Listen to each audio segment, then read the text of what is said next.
Say that the sharpest knife in the world is actually made of water. The mediocre water is pressurized to over 100 megapascals. After passing through the nozzle of less than 0.5 millimeters. That is, a jet of nearly 1 kilometer per second is produced. The 10 centimeter thick steel plate was instantly cut open. It's okay to cut a gold bar. The principle is that the water flow under the action of high pressure. The jet velocity is close, 3 times the supersonic water flow when it touches the surface of the material to be processed.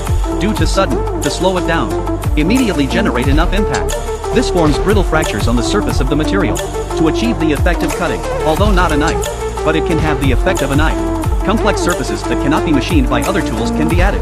And freeform cut components. Water jet cutting can be divided into pure water jet cutting and abrasive water jet cutting. In order to cut more solid objects, the water jet, for better cutting results. Often the nozzle is replaced with an abrasive cutting head. In this way, under the action of high-speed water flow, the nozzle forms a vacuum.